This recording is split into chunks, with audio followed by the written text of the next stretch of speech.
com seu manto de amor, para que com essa vibração amorosa do céu, do alto, nós possamos celebrar 40 anos de Feira do Livro Espírita. Será que nós podemos dizer que são 40 anos de festival de luz? Com certeza. O livro espírita é luz. Livros e flores. Perfume.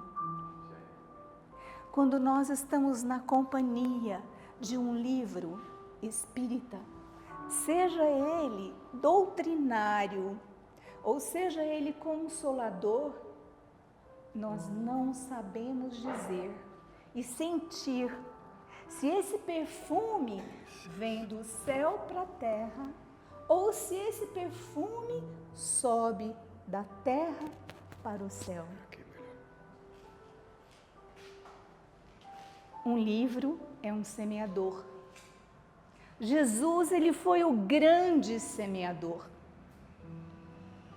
Ele não escreveu em palavras, mas ele foi a própria escrita, porque ele foi alma. E o livro é alma e coração. Um livro espírita é bússola para aquele que está perdido no caminho. Mas ele também é bússola para aquele que já encontrou o caminho e não quer se perder. Eu não tenho a alegria do Rogério nem da Denise. Eu não escrevi um livro. Mas quando eu estou na presença, na companhia de um livro, eu acho que eu sinto um pouquinho do que eles devem sentir ao receber do alto a inspiração divina, que é grafar, no papel puro sentimento, imortalidade.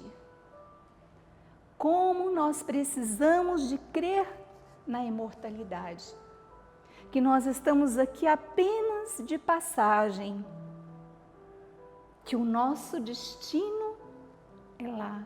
Lá é a nossa verdadeira casa, a nossa pátria espiritual. Então, se nós estamos aqui de passagem, que maravilha! Deixar as nossas pegadas através de uma escrita maravilhosa, através de um livro, para que os nossos filhos, os nossos netos, os nossos bisnetos possam se deliciar espiritualmente, possam navegar do livro da D, além da matéria, para chegar no porto, a que é o nosso destino verdadeiro. E isso nos dá uma tranquilidade quando a saudade bate, aquela saudade que nós podemos transformar em esperança, aquela saudade cheia de esperança. Nós não escrevemos o livro, mas hoje nós trouxemos esse livro que é ligado à nossa nave da saudade,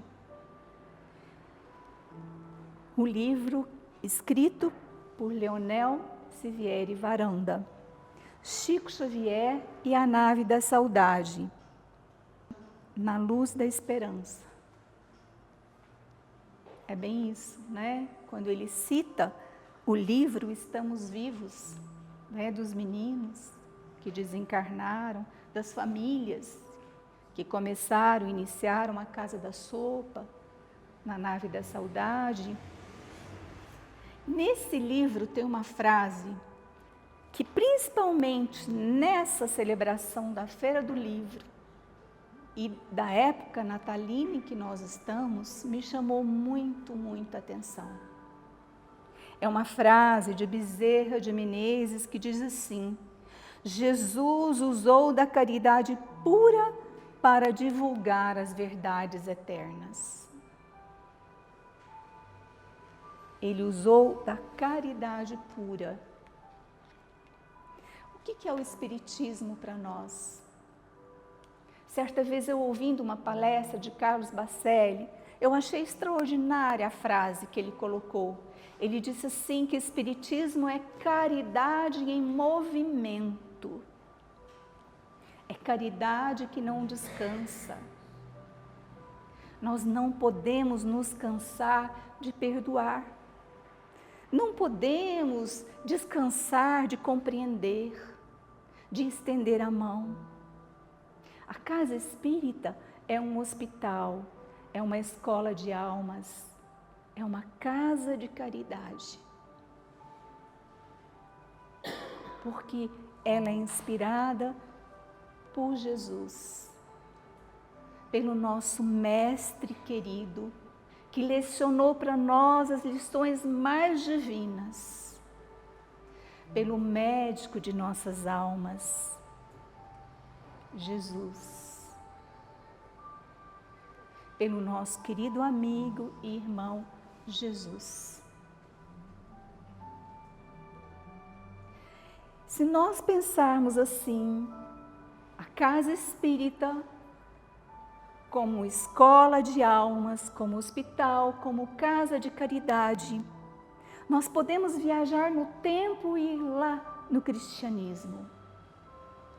E nós vamos encontrar o primeiro núcleo cristão de acolhimento aos filhos do Calvário. Foi a casa do caminho. A casa do caminho de Simão Pedro. Aquela casa que nasceu naquele momento extraordinário, em que Pedro se encontrou com ele mesmo, depois do Calvário.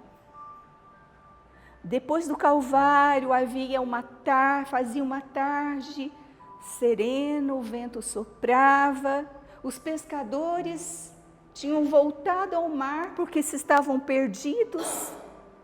Pedro, Simão, Bartolomeu, André, sentindo saudade de Jesus, sem saber por onde recomeçar, resolveram voltar para o mar. E naquela tarde fria, quando eles voltavam com um barco, eles avistaram uma luz na praia longínqua. O que seria aquela luz? Parecia uma fogueira, um fogo. E Pedro então se adiantou. Ele não conseguiu esperar que o barco chegasse até a praia, até a areia. Ele pulou do barco e foi nadando, e ele se adiantou e chegou primeiro na praia. E os companheiros ficaram no barco. Quando ele chegou, que ele pisou a areia, que ele olhou, não havia nenhuma fogueira. Aquela luz, aquela chama que ele contemplou de longe, era Jesus. Ele estava diante de Jesus redivivo, ali na praia. E Jesus, olhando para Pedro, disse: Pedro, tu me amas? Pedro estava tímido, constrangido e olhou para a areia. Pela segunda vez, Jesus perguntou a Pedro: Pedro, tu me amas? Ele continuou olhando para a areia, sem conseguir erguer o olhar. Envergonhado, constrangido, sobre o peso do remorso. E Jesus então, pela terceira vez, diz a Pedro: Pedro, tu me amas?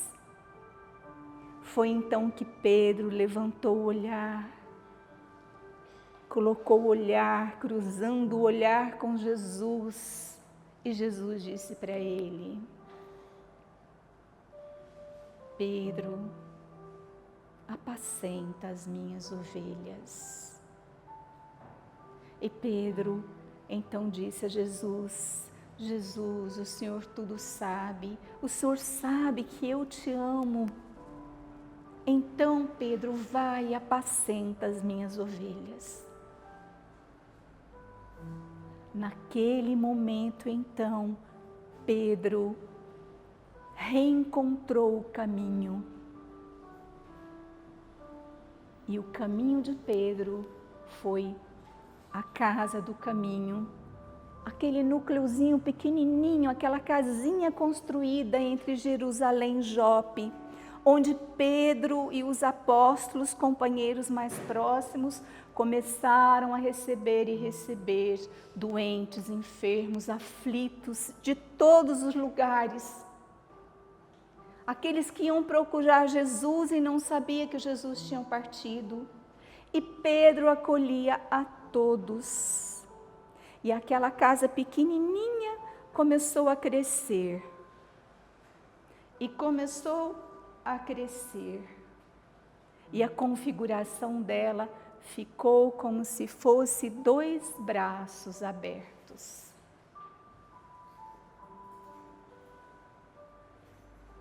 Isso é o livro espírita. O doente querido que partiu. Esse é o livro espírita. É uma extensão da casa do caminho. E nós encerramos lembrando um momento também extraordinário. Jesus, ele disse quando esteve aqui, ele convidou a todos nós: segue-me, segue-me. E naquela tarde inovidável, à beira-mar, havia uma brisa diferente no ar, um perfume que nenhum dos pescadores explicavam. Eles ainda não conheciam o Mestre, eles ainda não conheciam Jesus. Mas Jesus estava naquela tarde presente, observando tudo. Eles tiveram uma semana inteira de pesca, foram para o mar, mas não pescaram nada. O barco voltou vazio a semana toda. E eles estavam agoniados porque tinham que pagar impostos e o prazo terminou naquele dia. E se eles não pescassem, iam perder as suas casas, porque não iam conseguir pagar os impostos. E Jesus estava só observando de longe. Jesus é o maior psicoterapeuta de toda a história. Havia um homem também observando de longe, de estatura menor.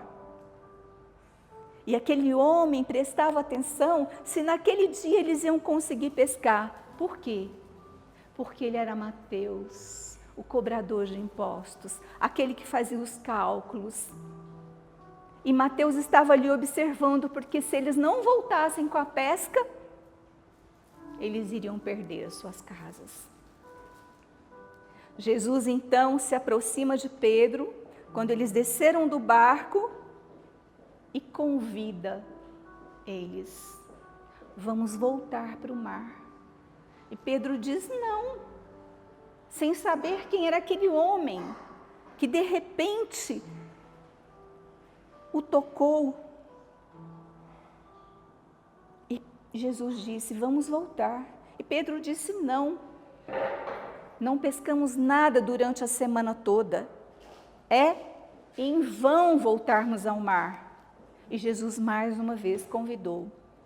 E Pedro, sabendo que não tinha opção, voltou para o mar e Jesus foi junto com eles. E nós sabemos que naquele momento, lá em alto mar, Jesus disse: joguem as redes. E eles jogaram as redes e as redes vieram cheias de peixe. Eram tanto peixe, e foi a pesca conhecida como a pesca maravilhosa. E quando chegou na praia, Jesus então convidou eles: seguem-me, seguem-me. E eles deixaram tudo e seguiram Jesus. Será que nós podemos também dizer que o livro espírita é essa rede que também é lançada? E olha quantos peixes ela pode, trazer. Tenho certeza que nesses 40 anos de celebração da Feira Espírita, que as companheiras fazem com tanto amor, e eu fiquei emocionada agora há pouco, quando a Marta estava aqui, arrumando os livros com um amor tão grande que eu não consegui. Meus olhos ficaram marejados, meu coração ficou saltitando. Quantas pescas maravilhosas a Feira do Livro não fez nesses 40 anos? Quantos peixes? Então é isso. A minha alma, o meu coração agradece a todos. Parabéns, Dê, pelo seu além-mar. Parabéns, Rogério. Parabéns, tia Marta, Lucélia, tia Márcia e todos aqueles que trabalham nessa missão simples, mas necessária, extraordinária. Que Deus os abençoe e obrigada pelo convite, porque eu cheguei aqui, eu não sabia como que ia ser, porque eu nunca participei de uma roda, né? Então eu falei, meu Deus, se me fizerem perguntas, será que eu vou conseguir responder? Eu pensei assim, se me fizerem perguntas, eu vou passar para Dê responder, viu? Que Jesus nos abençoe e que a gente possa voltar para casa cheia do Espírito de Deus e passar um Natal assim, repleto do menino Jesus, transbordando na nossa alma. Que a gente possa transbordar Jesus todos os dias.